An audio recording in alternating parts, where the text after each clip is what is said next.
35에서 37번 지문 함께 독해해 보도록 하겠습니다. 먼저 지문을 한번 쭉 훑어보도록 할게요. 과학 지문이네요. 거기다가 이렇게 흉물스러운 그림까지 있네요. 자, 여기까지 보고 나서는 끔찍하다. 믿고 거르자 라고 하시는 분들 계시죠? 제가 그랬습니다. 과학 지문 단어도 어렵고 이해도 안 가고 정보량도 너무 쏟아지니까 눈에 아무리 바르고 가도 선택지 가면 생각이 하나도 안 나는 거죠. 그래서 다시 일치 불일치로 찾으려고 지문으로 계속 올라오고 시간을 쓰는데도 똑같은 문장이 없어. 못 찾아. 결국 시간은 시간대로 쓰고 다 틀리게 되는 거죠. 과학 지문은 그렇게 독해하시면 절대 안 됩니다. 많은 정보량을 눈에 바르면서 암기하면서 읽어나간다? 절대 그러시면 안 되고요. 그럼 어떻게 읽어야 하느냐? 지금부터 독해해보도록 하겠습니다. 역시나 문단을 끊어놓고 시작할게요. 일반적으로 포유동물의 정소는 정소 옆에 한문 나왔네요. 이 지문의 핵심 소재인가 봅니다. 이후에도 정소 얘기를 계속 하려나 보구나.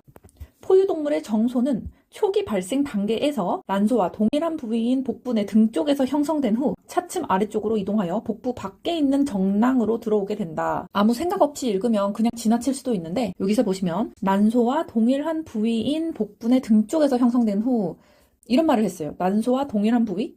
이거 굳이 필요 없는 말을 해준 것 같죠? 이 말을 왜 했을까요? 성별이 다를지라도 초기에는 공통성을 띠고 있었구나.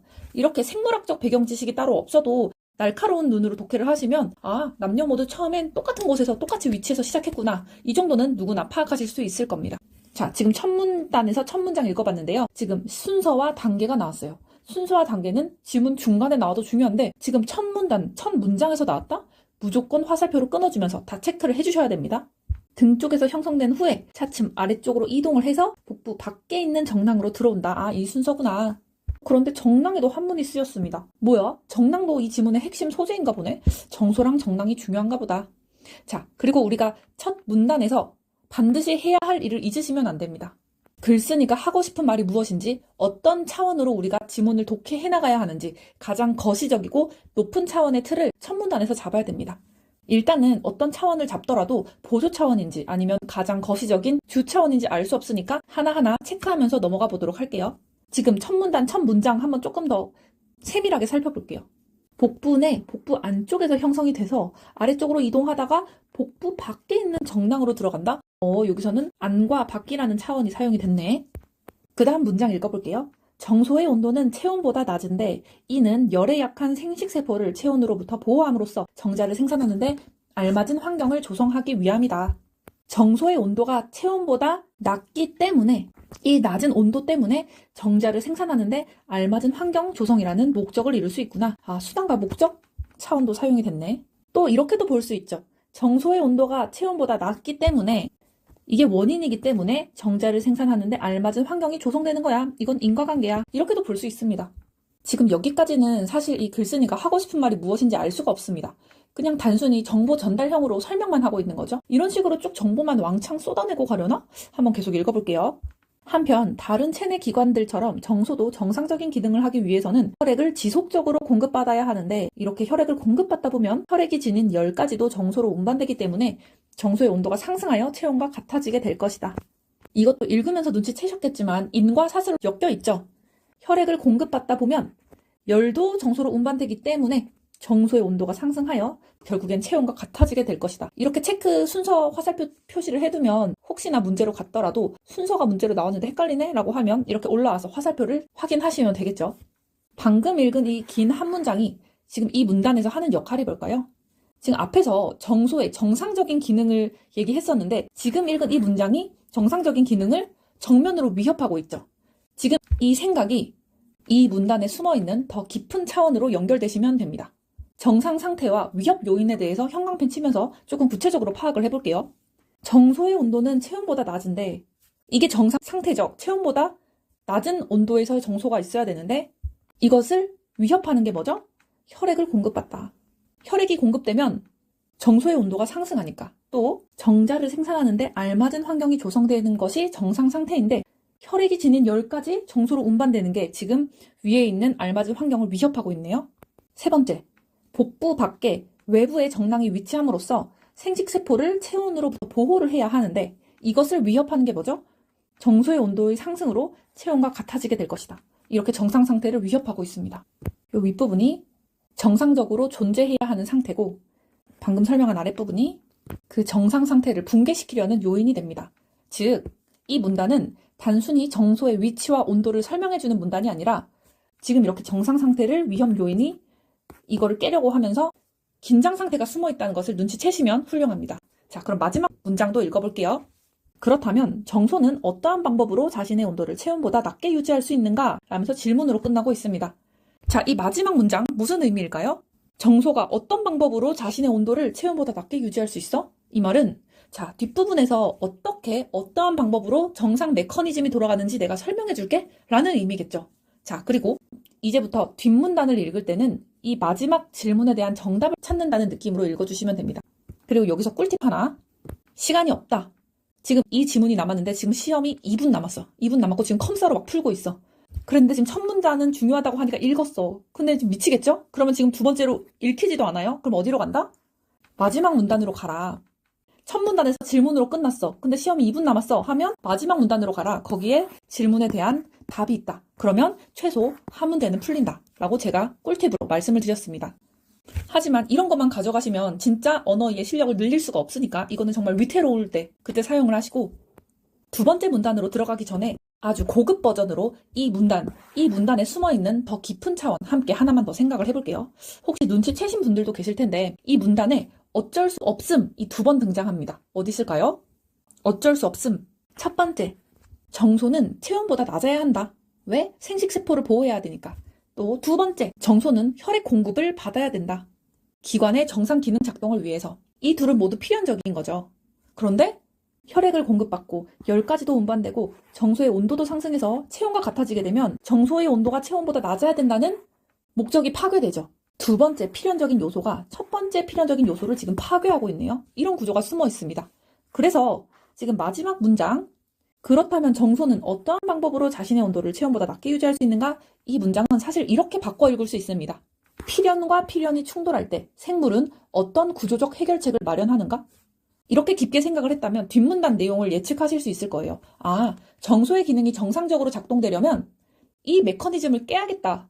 자, 첫 문단이 끝났고 우리가 해야 할 일이 뭐죠? 가장 거시적이고 높은 차원의 구조 잡기. 정리해보면 결국 첫 문단의 구조는 일단 기능을 설명하고 정상 상태의 기능을 설명하고 문제가 발생합니다. 즉 위협 요인이 등장하죠. 그리고 맨 마지막 문장에서 해결을 요구합니다. 질문의 형태로 어떠한 방법으로 자신의 온도를 낮게 유지할 수 있어? 어떻게 해결할 수 있어? 라고 질문 형태로 묻고 있습니다. 이것은 과학 지문 도입부의 전형적인 패턴이기도 한데요. 문제, 해결 구조의 정확한 변형 패턴입니다. 아, 이제 알겠네. 첫 문단에서 잡은 가장 거시적이고 높은 차원은 문제가 발생했고 이에 따라 해결을 요구하고 있구나. 이게 가장 높은 차원의 거시 차원인 거죠. 어떻게 낮은 온도를 유지해? 그리고 저희가 중간중간에 잡은 건 중간 차원이라고 볼 수 있습니다. 필연성의 충돌, 정상 상태와 위험 요인의 충돌, 그리고 중간에 수단과 목적, 인과관계 이렇게 보조 차원을 잡아봤고요. 가장 작은 차원으로서 안과 밖 이런 것도 한번 잡아봤습니다. 자, 그러면 두 번째 문단부터 한번 읽어보도록 하겠습니다. 1998년에 발표된 역류 열전달 이론은 정소온도의 항상성을 유지하기 위한 방법을 설명해준다. 지금 바로 해결책이 나오네요. 어떠한 방법으로 낮게 유지해? 항상성 유지하기 위한 방법으로는 열전달 이론에서 바로 설명해. 라고 바로 해결이 나오네요. 그리고 한문도 쓰여져 있는 거 보니까 역류 열전달 이론은 이 이론 지문 전체의 핵심 소재야. 라고 알려주고 있습니다. 자, 여러분 그냥 이런 이론 이름이 있구나 하고 넘어가면 그냥 거기까지인 거예요. 지금부터 저희 같이 시험 끝나는 순간까지 기억할게요. 이론과 가설은 구분하셔야 됩니다. 이론이라는 건 이미 학계에서 검증이 다 됐다는 의미입니다. 가설은 검증이 된 게 아닌데 이론은 이미 검증이 다 끝난 거야. 그러니까 이 이론은 신뢰해도 되는 정보야 라는 의미인 거죠. 정소 정맥에는 정랑 동맥을 감싸고 있는 망사구조 부분이 있는데 역류 열전달 이론에서는 이 망사구조가 핵심적인 역할을 한다. 오른쪽 보니까 딱 봐도 여기가 망사인지 알아챌 수 있겠죠. 여기가 핵심적인 역할을 한다. 지금 대놓고 핵심적인 역할을 한다 라고 하니까 이 망사구조가 이 이론의 핵심, 즉 문제 해결의 중심에 있나 보네요. 자, 그럼 우리는 뭐가 궁금해져야 되죠? 왜 망사구조가 중요하지? 계속 읽어볼게요. 열은 높은 온도의 물체에서 낮은 온도의 물체로 전도되는 성질을 갖고 있는데 열이 전도될 때 단위 시간당 이동하는 열의 양은 접촉하는 표면적에 비례한다. 뭐뭐에 비례한다. 리트가 굉장히 좋아하는 표현이죠. 그러니까 이 부분이 중요하다는 얘기예요. 이 문장을 다시 볼게요. 열이 전도될 때 단위 시간당 이동하는 열의 양은 접촉하는 표면적에 비례한다. 여기서 우리가 알 수 있는 점이 뭐죠? 지금 망사구조가 핵심적인 역할을 한다고 했죠. 위에서 망사구조가. 아, 망사구조면 접촉하는 표면적이 넓어지겠네? 그럼 이 넓은 표면적에 비례해서 단위시간당 이동하는 열의 양이 많아지겠구나. 여기까지 유추 가능합니다. 뒷문장 한번 볼게요. 정낭 동맥을 감싸고 있는 망사구조는 혈관의 표면적을 넓혀서 효율적으로 열을 전달한다. 네, 저희가 예측했던 문장이 그대로 나왔습니다. 그러므로 정소에서 나온 정소 정맥의 혈액이 체내에서 들어오는 혈액으로부터 열을 흡수함으로써 정낭 동맥의 혈액 온도를 떨어뜨리고, 지금 순서가 많이 나오니까 체크하면서 갈게요. 순서나 단계가 나오면 파블로프의 개처럼 반응을 해야 합니다. 열을 흡수함으로써 정낭 동맥의 혈액 온도를 떨어뜨리고, 이렇게 하여 차가워진 정소 동맥의 혈액에 의해서 정소 온도가 체온보다 낮은 상태로 유지된다는 것이 이 이론의 핵심이다. 핵심이라고 계속 얘기를 해주네요. 망사구조 중요해. 이 원리, 그러므로 뒤에 나온 이 원리 진짜 중요해. 이 이론의 핵심이야. 여기서 첫 문단에 사용된 보조 차원이 다시 등장합니다. 즉, 망사구조는 정소 온도를 체온보다 낮게 유지시키기 위해서 수단으로서 활용이 되는구나. 그래서 목적이 뭐죠? 정소 온도가 체온보다 낮은 상태로 유지를 해야 한다. 그래서 수단과 목적, 차원이 쓰이게 됩니다. 이 이론은 여러 동물 실험을 통해 지지되었는데, 이 말은 이미 우리가 이론이라는 단어에서 알 수 있듯이 실험을 통해 검증되었다, 과학적 신뢰성이 있다 라는 의미죠. 우리는 가설이 아니라 이론이라는 단어로부터 이미 알고 있었던 내용입니다. 정소가 정낭 속에 있는 양을 대상으로 한 연구는 정낭 동맥에서 39도였던 혈액 온도가 정소 동맥에서는 34도로 낮아졌다가 정소를 통과한 후 정소 정맥에서는 33도가 되고 정낭 정맥에서는 38.6도로 다시 높아짐을 보여주었다. 지금 이렇게 구체적인 예시로 수치를 보여주고 있는데, 이 수치 하는 역할이 뭐냐면 이 이론이 맞아 라는 얘기를 말이 아니라 지금 데이터로 한 번 더 증명을 해주는 거죠. 여기서 이제 저희가 이거를 보고 나서 그림으로 올라가서 자, 한번 대입을 해볼까? 이 출제자가 제대로 썼는지 안 썼는지 틀리게 썼는지 한번 내가 검증을 해볼까? 라면서 시험장에서 이 온도를 직접, 요거 39도, 정낭 동맥 39도, 이거는 뭐야 34도로 낮아졌다가, 이런 식으로 내용을 더 곱씹으면서 이해할 필요 있나요? 출제자가 이거 검토 안 하고 문제 냈을까요? 저희 지금 이론 다 이해하고 내려왔잖아요. 여기서 기역, 니은, 디귿, 리을 있는 거 보니까 좀 이따 문제로 나올 것 같죠? 그때 가서 필요한 부분만 찾아서 그림을 활용하면서 문제만 푸시면 됩니다. 빨리빨리 발췌독도 하고 그림도 활용을 하면서 적용해서 문제만 풀면 됩니다. 이 두 번째 문단에 대해서 조금 얘기를 해볼까요? 첫 번째 문단에서는 의문을 제기를 했고 거기에 대한 문제 해결 방법을 제시한 문단이었죠. 이 두 번째 문단에 대해서 핵심 요약을 한번 해보면, 가장 거시적이고 높은 차원에서 문제에 대한 해결이 제시가 되었고요. 그 다음 중간 차원에서는 가장 중요한 게 망사구조라고 했어요. 망사구조와 물리 법칙에 대해서 중간 차원에서 이 문단을 바라봤고, 미시 차원에서는 이렇게 혈액의 온도가 이동해, 온도가 이렇게 변하면서 이동을 하고 있어 라고 가장 미시 차원에서 이 문단이 작성되었음을 볼 수 있습니다. 그 다음 세 번째 문단으로 가볼게요. 역류 열전달 이론은 정소로 유입되는 혈액의 온도를 체온보다 낮춤으로써 정소의 온도를 체온보다 낮게 유지하는 방법은 제시하였으나, 이렇게 쓴다고? 제시하였으나 어떤 느낌이 들죠? 부분적으로 성공했다. 하지만 핵심 결함도 있다. 즉, 역류 열전달 이론이 해결로서 완성된 게 아니라 한계점이 있나봐, 문제점을 내포하고 있나봐 라는 느낌이 바로 이 표현만으로도 듭니다. 뒤에 더 읽어보면 어떻게 정소 온도를 체온보다 낮추는지는 설명하지 못한다. 아, 그렇구나. 결국에 한계점이 드러났네요. 역류 열전달 이론이 아까 전에는 문제에 대한 해결로서 등장을 했는데, 이게 이 이론 자체가 한계점이 있어서 다시 문제가 되는 거죠. 아까 분명히 해결이었는데 다시 문제가 되네. 문제가 있는 이론이 됐습니다. 왜냐하면 결함이 있으니까. 이에 대한 설명은 2007년에 발표된 스칸단 연구진의 가설에서 찾을 수 있다.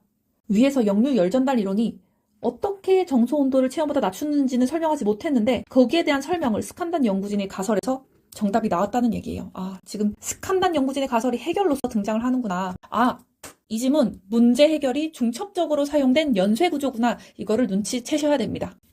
이렇게 중첩적으로 사용된 거죠. 그런데 여기서 또 하나 저 예민하게 한번 볼게요. 스칸단 연구진의 가설입니다. 가설. 이론이 아니고 가설이에요. 그냥 대충 흘려서 읽으면 이론인지 가설인지도 구분을 못하고 읽게 되는데, 저희는 이제 이론, 가설이란 단어가 나오면 예민하게 반응하자, 아예 감각도 학습하자라고 말씀을 드렸습니다. 즉, 스칸단 연구진의 가설은 지금 확정되고 검증된 이론은 아니라는 얘기죠. 스칸단 연구진은 정낭이 열을 발산하기에 적합한 구조로 이루어져 있고 일반적으로 세포 분열 과정에서 열이 많이 발생한다는 사실에 착안하여 정소에서 발생한 많은 열이 정낭 표면을 통해 방출됨으로써 정소 온도가 체온보다 낮아진다고 하였다. 정소에서 많은 열이 발생을 했는데 이게 정낭 표면을 통해 방출이 되고 정소 온도는 체온보다 낮아진다. 순서 단계는 기계적으로 끊었습니다. 여기서 깊은 이해를 위해서 한번 보조 차원 한번 잡아볼게요. 정낭 표면을 통해 방출됨으로써 이런 표현 수단에서 많이 사용이 되죠. 정소 온도가 체온보다 낮아진다. 이게 결과가 나옵니다. 또 수단이자 원인이기도 하네요. 그리고 여기서 하나 눈치채셔야 할 것이 있습니다.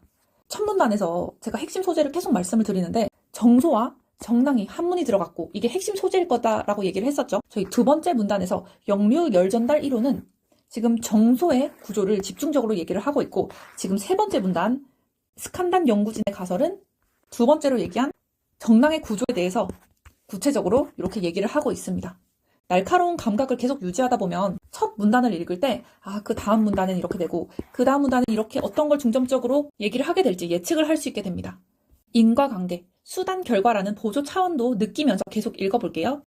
번식력을 갖춘 동물의 정소는 지속적인 세포 분열을 통해 매일 수억 개의 정자를 생산하므로 많은 열이 발생할 것인데 정소의 온도가 높아지면 생산되는 정자의 수가 감소하고 심한 경우에 정소가 손상될 것이 예상된다.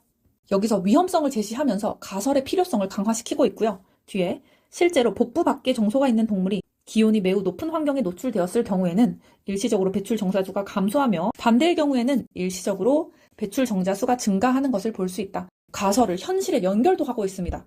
즉 단순한 예시라기보다 가설 검증 단계처럼 느껴지네요. 자, 여기서 필자의 입장 한번 느껴볼까요? 물론 스칸단 연구진의 가설은 확립된 체계인 이론으로서 격상될 수는 없지만 이 가설은 역류 열전달 이론의 부족한 점을 보완하는데 매우 필요하고 실제 적용도 잘 되고 설득력도 높아 라고 얘기하는 것 같아요. 이 정도 필자의 미묘한 톤도 느껴주시면 완전 최상위권 사고방식이라고 할 수 있겠습니다. 네 번째 문단, 이 가설은 스칸단 연구진의 가설은 정소 내 온도가 상승하거나 더운 기온에 노출되면 정낭의 피부 표면적이 커지고 정낭 근육에 의해 정소가 몸에서 멀어지게 되며 정소의 온도가 하강하거나 낮은 기온에 노출되면 정낭 피부 표면적이 작아지고 정낭 근육에 의해 정소가 몸에 가까워진다 라는 사실과 부합한다. 지금 이 문장은 인과 차원이 가장 강하게 작용을 합니다. 온도가 상승하거나 하강하면 피부의 표면적이 변하고 근육의 작용으로 인해서 정소 위치도 변하고 연쇄적인 인과 차원이 쓰였다는 것을 알 수가 있고요. 또 두 번째, 조건과 결과 차원도 보조 차원으로 사용이 많이 됐습니다. 뭐뭐 하면 뭐뭐 되고 뭐뭐 하면 뭐뭐 되고 뭐뭐 되면 뭐뭐 한다. 이렇게 조건과 결과 차원이 보조 차원으로서 병렬적으로 사용이 됐습니다. 그리고 세 번째, 대칭, 대조 차원이 사용이 됐는데요. 온도가 상승하거나 더운 기온에 노출이 되면 반대로 온도가 하강하거나 낮은 기온에 노출되면 또 멀어지고 가까워지고 표면적이 커지고 작아지고 가설이 상황 양쪽을 모두 설명하는 것을 보여주고 있습니다. 가설이 현상을 잘 설명하네 라는 느낌이 들죠. 계속 읽어보겠습니다. 이와 같은 기제에 따라 정소에서 발생한 열이 정낭으로 전도되고 이 열이 체외로 방출되면 정소의 온도가 내려가면서 열이 전도되고 방출되면 정소의 온도가 내려가면서 정낭의 표면 온도가 올라갈 것이다 라고 스칸단 연구진은 주장한다. 가설적 서술을 표현을 쓰고 있고요. 또한 이 가설은 동물의 정소 위치와 번식 사이의 관계를 보여주는 연구 결과를 통해 힘을 얻는다. 신뢰도가 좀 증가하네. 예를 들어 박쥐의 정소는 이라면서 구체적인 예시를 들고 있습니다. 앞에는 일반적인 얘기를 했는데 뒤에는 구체의 차원을 쓰면서 사례를 얘기하고 있네요. 평상시에는 복부 내에 존재하다가 짝짓기를 하는 계절이 되면 정낭으로 내려온다. 동면 포유 동물의 경우 번식을 하지 않는 동면 기간 동안 정자 생산이 감소하는데 이때에는 정소가 정낭에서 복부로 이동하고 동면이 끝나면 다시 정낭으로 내려온다. 평상시에는 복부 내에 있다가 짝짓기 할 때 내려오는구나. 또 동면 포유 동물의 경우에는 번식을 하지 않는 동면 기간 동안 생산 감소하고 또 동면이 끝나면 다시 내려온다. 이렇게 앞에서는 일반 원리에 대해서 얘기하고 뒤에서는 구체적인 사례 차원을 얘기를 하고 있고요. 이론적 설명과 생태학적 사례를 함께 보여주는 문단이라고 할 수 있습니다. 이 문단을 정리를 해보면 지문 전체에서 가장 거시적이고 높은 차원의 문제 해결 차원이 쓰이지는 않았죠.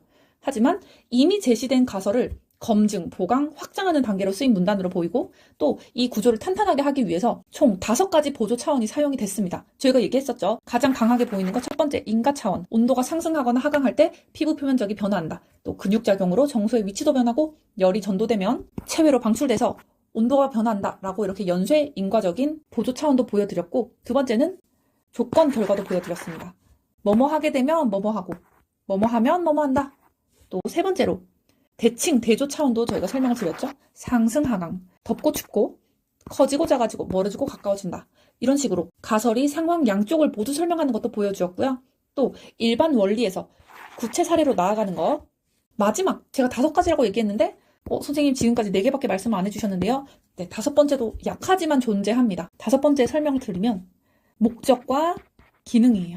목적과 기능. 이건 굉장히 약해서 눈치를 채지 못하셨을 확률이 높은데, 위치 변화의 기능의 목적은 뭐죠? 번식 조절을 잘 하기 위해서. 온도 조절의 기능은 뭐였다? 정자 생산을 최적화하기 위해서. 네, 이 문단에서는 5번째로 그러한 목적 기능 차원도 약하지만 존재했다. 이렇게 5가지의 보조 차원이 사용됐다라는 걸 말씀드렸습니다. 지금 저희가 여러 가지 차원에서, 즉 다차원 독해를 하고 있거든요. 이 다차원 독해는 시험장에서 그냥 그대로 따라하라고 있는 기술이 아닙니다. 시험장에서 문제 해결 찾고, 인과 찾고, 수단 목적 나누고 고민하고 있으면 큰일 납니다. 그럴 시간이 없어요. 우리가 평소에 이렇게 지문을 여러 차원으로 쪼개서 해체하는 이유는 시험장에서 그 과정을 안 하게 만들려고 하는 거예요. 즉 사고 구조가 자동으로 작동하게 만들자는 거죠. 이렇게 여러 차원의 연습을 많이 해두면 시험장에서 선지가 여기를 건드리겠네? 이런 게 바로 보입니다. 여기서 문제를 던지겠구나. 선지 여기서 꼬겠구나. 이거는 해결책이구나. 이게 자동으로 나옵니다. 그래서 연습할 때는 일부러 좀 과하다 싶을 정도로 분석하고 해체해서 여러 가지 차원을 이렇게 찾아보는 겁니다. 자, 그러면 각설하고 마지막 문단 한번 해볼게요. 역류 열 전달 이론은 정소의 온도를 체온보다 낮게 유지시키는 열 역학적 기제를 제시하였으며, 스칸단 연구진의 가설은 정소에서 발생하는 열을 정랑을 통해 발산함으로써 정소의 온도를 체온보다 낮추는 기제를 제시해 주었다. 이 차원은 각각 불완전하지만 함께 완결된다. 각각 불완전한 점이 있지만 그래도 함께 통합돼서 완결된다 라는 느낌으로 쓰이고 있습니다. 일단 각각이 병렬적으로 제시가 되면서 뒷부분도 함께 볼까요? 이런 점에서 볼 때 연료 열전달 이론과 스칸단 연구진의 가설은 어떻게 정소가 정자를 생산하는데 최적인 온도로 유지될 수 있는지를 설득력 있게 설명을 해준다. 지금 앞 내용 전체를 근거 묶음으로 여기서 통합을 하고 있습니다. 즉 거시 차원에서 한번 바라보면 첫 문단에서 마지막 질문이 어떻게 됐었죠? 그렇다면 정소는 어떠한 방법으로 자신의 온도를 체온보다 낮게 유지할 수 있는가? 라면서 질문을 던졌고, 중간에 역류 열전달 이론이 나왔는데 한계가 있었고요. 이거에 대한 해결책으로서 또 스칸단 연구진의 가설도 제시가 됐습니다. 그랬는데 가설이라는 단어에서 알 수 있듯이 이 또한 불완전한 상태인 거죠. 마지막 문단에서 이 두 설명을 결합해서 질문에 대한 최종 답을 확정해주고 있습니다. 즉 마지막 문단은 새로운 정보를 제시해준다는 게 아니라 전형적인 해결의 완결 선언 문단이라고 볼 수 있겠네요. 이 지문은 완결성 있는 하나의 설명 구조로 설계된 글이고, 그 완결성을 만들어내는 최상위 차원이 바로 문제 해결 차원입니다. 첫 번째로 최상위 차원에서 그 다음 중간 차원, 세 번째 보조 차원 순으로 지문 전체를 하나의 입체 지도처럼 한번 정리를 해드릴게요. 첫 번째로 최상위 차원, 가장 거시적 차원으로는 문제, 해결 차원이 사용이 됐습니다. 이거는 지문 전체를 관통했고요. 이 지문은 처음부터 끝까지 단 하나의 질문에 답하기 위하여 쓰여진 그림을 알 수 있었습니다. 1문단에서 정소는 어떠한 방법으로 자신의 온도를 체온보다 낮게 유지할 수 있는가? 라고 해서 이 질문이 지문 전체의 엔진 역할을 했다고 보시면 되고요. 1차적 해결로 역류, 열전달 이론이 제시가 되었으나 한계가 있었습니다. 부분적으로 실패를 했다고 했죠. 어떻게 낮아지는가에 대한 설명이 부족했기 때문에 두 번째 해결로서 스칸단 연구진의 가설이 등장을 했습니다. 이를 검증하고 지지하기 위해서 동물 사례와 관찰 사실 등 현실과 연결을 했고요. 마지막 문단에서 종결로서 한 가지 이론과 한 가지 가설을 통합적으로 해결을 하면서 문제를 완전 해소시키고 있습니다. 두 번째 중간 차원인데요. 지문을 조직하는 사고의 축이기도 합니다. 하나의 복잡한 현상을 하나의 이론으로 설명하기 부족하니까 이미 검증된 기제인 이론으로서 이론을 제시를 했는데 조금 부족해서 가설로서 공백을 메꾸기 시작합니다. 마무리에서는 둘을 위계화하지 않고 동일 성상에서 결합을 했죠. 세 번째로 보조 차원들 굉장히 많이 사용되었는데요. 여러 번 말씀을 드렸으니까 제가 큰 보조 차원의 틀만 말씀을 드리면 수단 목적 차원, 또 인과 차원, 세 번째로 공간 차원도 있었습니다. 공간 차원, 안과 밖 이렇게요. 체내 체외, 내부 외부, 정소 정랑 이렇게 안과 밖도 사용이 되었고, 네 번째로 시간과 과정 차원도 사용이 됐습니다. 발생 단계에서 이렇게 과정으로서 이동을 했고, 또 평상시에서 번식기로 시간과 과정 차원이 또 이동하기도 했습니다. 또 동명기에서 활동기로도 이동을 했었죠. 이 지문은 정소는 왜 체온보다 낮아야 하는가? 라는 문제를 출발점으로 서로 다른 생리, 물리적 기제를 단계적으로 결합을 해서 하나의 해답을 내기 위해서 이론과 가설을 봉합한 완결성 있는 문제 해결형 과학 지문입니다. 지금 이렇게 감각을 계속 유지하면서 읽으면 지문 읽는 속도가 굉장히 빨라지겠죠? 그럼 문제 한번 풀어보도록 하겠습니다. 35번부터 풀어볼게요. 위글의 내용과 일치하지 않는 것은? 자, 여러분 지금까지 제 수업을 들으신 분이라면 선택지 5개 중 어떤 거 먼저 보실 건가요? 저라면 4번과 5번을 먼저 볼 것 같습니다. 왜냐하면 이 지문에서 가장 거시적인 차원은 문제 해결 차원이라고 제가 수도 없이 말씀드리고 있고 그 해결의 핵심에는 역류 열전달 이론과 스칸단 연구진의 가설이 있기 때문이에요. 그럼 이 핵심이 드러난 선택지부터 확인하는 게 가장 빠르고 정확합니다. 4번부터 보겠습니다. 역류 열전달 이론은 정소로 혈액이 지속적으로 공급되는 기제를 설명한다. 자, 역류 열전달 이론은 정소 온도를 체온보다 낮게 유지시키는 방법을 설명함으로써 해결로서 등장을 했잖아요. 그런데 지속적으로 혈액 공급? 아니죠. 여기서 바로 걸러야 합니다. 역류 열전달 이론은 혈액이 들어오는 이유가 아니라 이미 들어오는 혈액의 열을 어떻게 처리하느냐를 설명하는 이론이었어요. 제가 선택지 1번부터 하나씩 읽으면서 일치불일치로 하나하나 지문 올라가서 체크하면서 풀었나요? 아니죠. 지문에서 이미 잡아둔 거시 차원, 보조 차원의 틀을 그냥 선택지에 대입해서 해당 차원을 벗어났는지 여부를 확인했을 뿐입니다.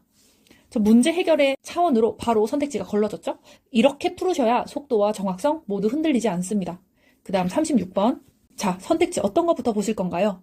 저는 3번, 4번을 먼저 읽을 것 같아요. 왜냐하면 망사구조, 이거 계속 중요하다고 했었잖아요. 왼쪽에도 망사구조가 핵심적인 역할을 한다. 이게 핵심이고 수단으로서 목적, 이게 핵심이다. 이렇게 계속 강조를 했었죠. 그리고 4번째로 역류 열전달 이론, 이거는 그 자체가 지금 계속 중요하기 때문에 이렇게 명시적으로 드러난 3번, 4번 선택지를 먼저 읽을 것 같습니다. 그럼 3번부터 그냥 볼게요. 기역에서 니은으로의 변화와 디귿에서 리을로의 변화는 망사구조의 기능 때문이다. 기역에서 니은 구간은 맞습니다. 왜냐하면 정낭 동맥에서 정소 동맥으로 이렇게 이동을 하는 거죠. 이 구간은 정소 정맥과 정낭 동맥의 망사 구조를 지나가고 있습니다. 열이 흡수되는 게 발생이 되는 거죠. 즉 망사 구조의 기능 때문에 열이 5도나 떨어지네요. 이렇게. 즉 맞는 설명입니다. 자, 그러면 디귿에서 리을로의 변화는 망사 구조의 기능 때문일지 한번 볼게요. 디귿 33도가 되고 정낭 정맥에서는 38.6도로 다시 높아짐을 보여주었다. 위에 있는 그림을 다시 보면 정소 정맥에서 33도가 되고 정낭 정맥에서 38.6으로 다시 높아지네요. 이 과정에서 다시 망사 구조를 지나가죠. 즉 다시 망사 구조를 지나서 정낭 정맥으로 가는 과정에서 상대적으로 따뜻한 동맥 혈액과 열이 교환되는 거죠. 즉 열의 이동 방향은 다르지만 두 변화 모두 공통 원인이 망사 구조이다. 즉 망사 구조를 통한 열 교환 결과이다. 이 두 개 다 결국에 맞는 설명입니다.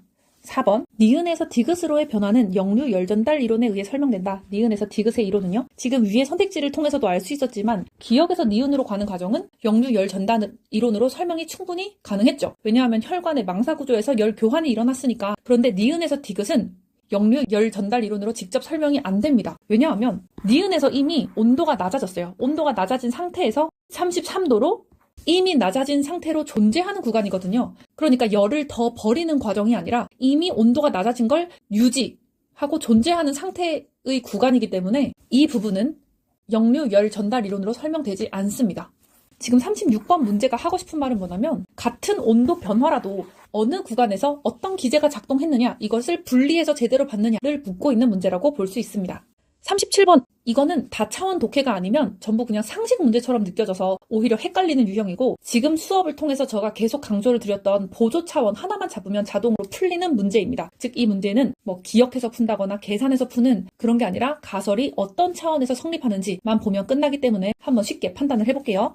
먼저 스칸단 연구진이 제안한 가설의 핵심 차원이 뭐였나요?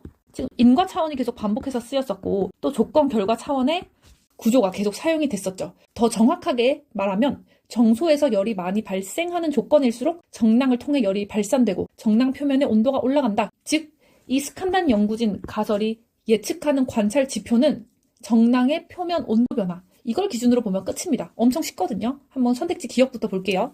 동면 포유동물의 동면 중과 동면 후에 정낭 표면 온도를 비교한다. 이미 지문에서 나왔었죠. 동면 중에는 정자 생산이 감소하고 동면 후에는 정자 생산이 증가한다.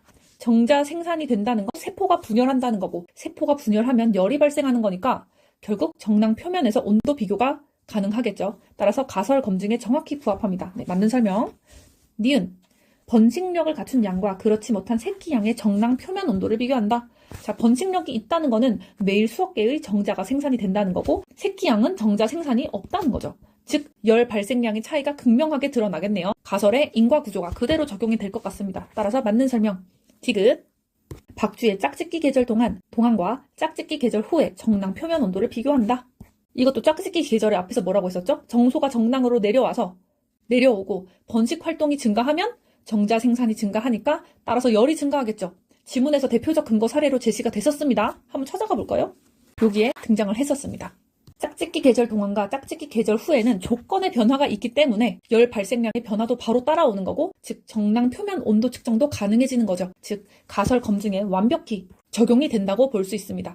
이 문제는 실험과 그 결과를 고르는 문제가 아니라 가설이 작동하는 차원을 고르는 문제입니다. 스칸단 연구진의 가설은 열 발생의 조건 변화, 이게 정랑 표면의 온도 변화라는 단일한 인과 차원을 가지고 있고, 보기 세 경우는 모두 이 차원을 그대로 충족하기 때문에 모두 정답이 됩니다. 따라서 5번. 오늘은 다차원 독해법을 적용해서 최상위 차원부터 중간 차원, 그리고 마지막으로 보조 차원 순으로 지문 전체를 하나의 입체 지도처럼 살펴봤습니다. 그리고 그 입체 지도에서 문제가 다 풀리는 것까지 확인을 했었고요. 이런 동일한 방법으로 남은 지문들 계속 함께 풀 테니까 계속 수강해 주시면 좋겠습니다. 감사합니다.